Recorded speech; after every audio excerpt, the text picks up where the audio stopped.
Okay, welcome back to Talks with Kaya.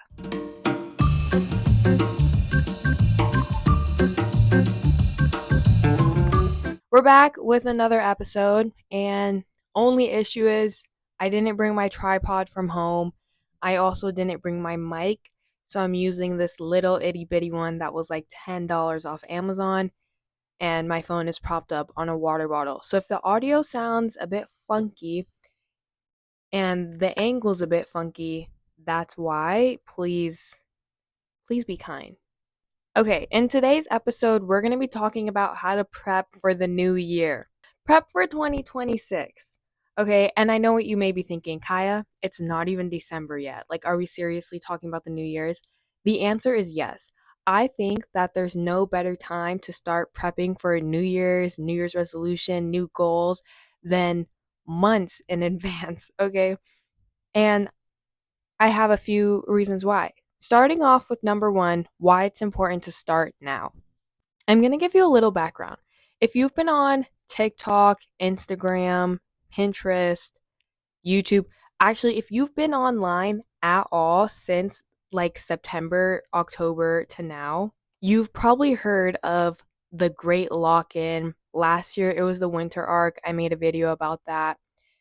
Or winter arc, great lock in. There's always something about this winter time and this time of locking in and reaching your goals and making a routine and like just being a better version of yourself during the winter. And I think there's like a psychological science behind it. Did I do research on this? No, so don't quote me on anything, but this is just my humble opinion. The reason why I think this kind of idea of a great lock in or a winter arc is so important when it comes to the start of the New Year's is because it gives you time to fail and start over and over and over again. When you start preparing for, you know, the New Year's or new goals or the upcoming season of your life, you don't have pressure to succeed all the time. And I think a lot of people, when it comes to New Year's resolution and goals like that, they get into the New Year's and they start doing their goals, going to the gym, eating healthy, which are some of the basic ones, trying to build their financial wealth, and things like that. And then usually, like 3 months into the year, it kind of like a plane crashing and the reason for that is because when you start at the New Year's, there's a pressure to keep that energy of the new year throughout the entire remainder of the year, which is just isn't sustainable. And I've talked about this before. It's not sustainable. It's not gonna work. It's not gonna work. It's never worked. People have made New Year's videos and articles and everything for like since New Year's was a thing, and I promise you, this format has never worked. And if it has, you're lying. Just saying that out now. But when you start now and you start early, months before this pressure of the new year comes, it gives you time to find a routine and to try things, try different things, and to start over again and again and again without having that pressure. So there's no pressure to fail, and there's also no pressure to start. This also gives you time to make something sustainable. I'm going to use the gym goal a lot because I think it's so basic and I think a lot of people have it. But if you have the goal of being in the gym more consistently and you try to figure out what works best for you by the time January comes, I hate to break it to you, but I don't think that's the best thing you could possibly be doing. However, if you start in October, November, even December, you have like time, you have weeks to figure out something that works for you, that works for your schedule, that you can like build into your routine instead of trying to like force something into your life. So now that you have a little background and why, I hope you watch that and you're like, she's actually making some good points. This makes sense. We're gonna work on creating goals. And I have a video, a New Year's video, of course, about creating goals, which I think is really helpful. And I really think that has some good information. For this episode, we're gonna be making 6 goals and only 6 goals. We're gonna work in baby steps, okay? Baby steps to the new year, to January, and then that's when we maybe start speed walking. a little bit, maybe if you want. So part of these goals, I broke it down into 3 categories to make it like really easy for yourself. One is personal, another is career, and then the last one is health. So we're going to go into each of these categories and to let you figure out what goals you want to make for these ones. And I picked these 3 because I think these are the ones that most people want to focus on when it comes to New Year's resolutions and when it comes to goal making. I also think this type of format and these type of areas in your life are really helpful for success. So if you want to be successful, I take a gander at looking at these subcategories. Starting off with personal. This one is about relationships with yourself and relationship with others.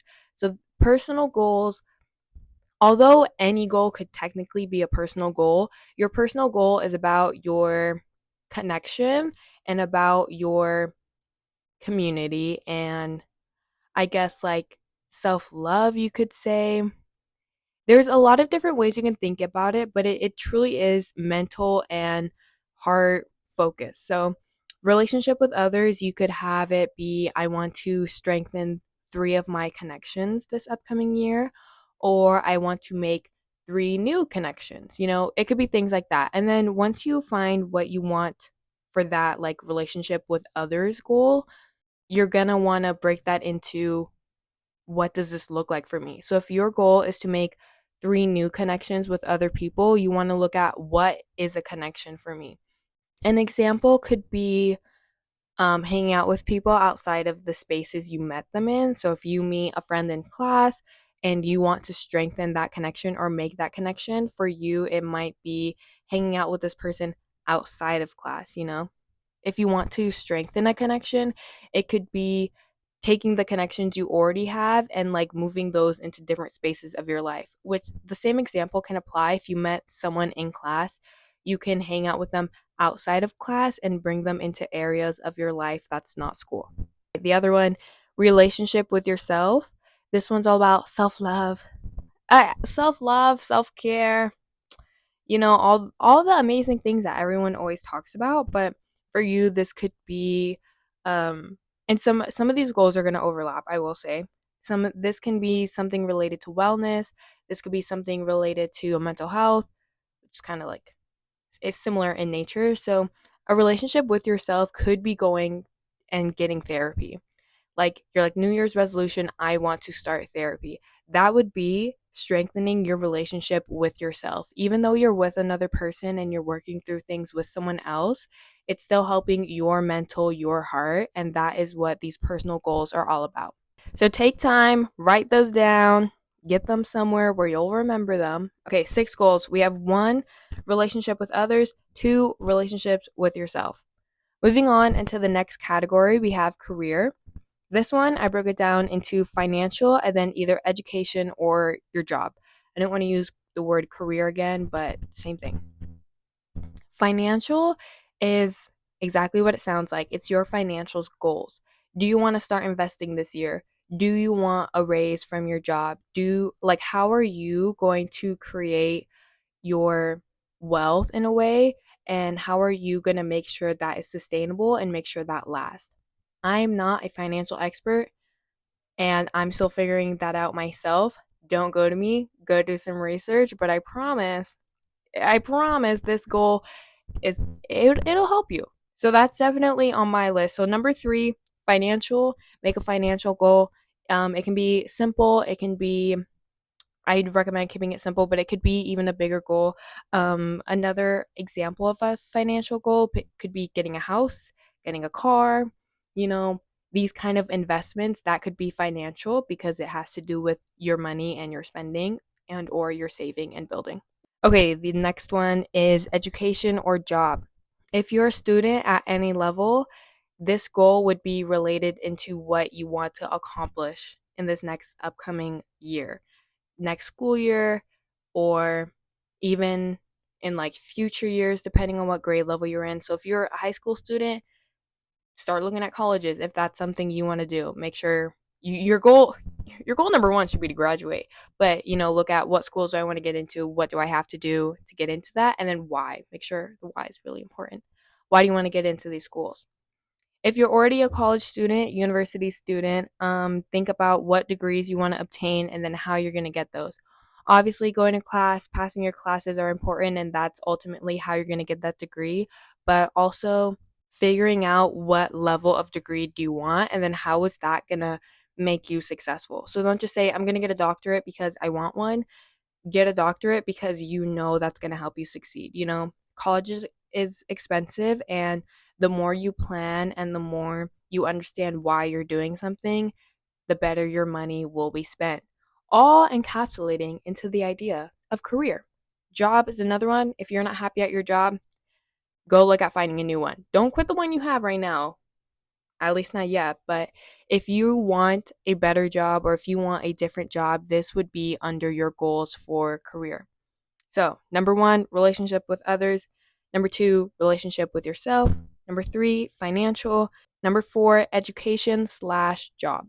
And then the last subcategory of creating goals is health. This one could be broken up differently depending on what health means to you. I think some good examples would be exercise, spirituality, mindfulness, things like that, etc. Okay, so exercise, going to the gym, going on walks, just kind of getting physical movement could be one of your goals. Spirituality is another part of health. This could also overlap with your relationship with yourself. So, if you want to be more spiritual or if you want to have a spiritual relationship with something of your choosing, that could be a part of your relationship with yourself and one of your health goals. And then having that, like, you're like killing two birds with one stone when you do that. So if that's something you'd want to do, that's another option. And then mindfulness could be meditation, journaling. All these things can also help with your relationship with yourself. I think meditation, I'm going to use this as an example. If you struggle with anxiety or overthinking and things like that, everyone always recommends meditation, but if you use meditation as your health goal for mindfulness, it's going to overlap with your relationship for yourself. And this is what I was talking about earlier about these goals overlapping. Health can also be eating better, eating more whole foods. Groceries are incredibly expensive, especially eating whole foods and eating well is equally as expensive. That can also overlap with your financial goals. So keep that in mind. I think health goals are very easy to find, very easy to do research on and get inspiration from because everyone always wants to be healthy. That's kind of like one of the big New Year's things that everyone does. So I definitely recommend looking into that if you need any help figuring those out. I will also be making more videos about goal setting. Okay, the next thing for the prep for 2026 is creating a plan. I talked about this at the beginning, but trying out new routines is really important. If you want to create a routine, trying new ones out now is going to be most beneficial. So then by the time 2026 does come, you are able to stick to that routine and know that it's going to work for you. Trying out new things as well. Like I said, this time is a time for you to test things out.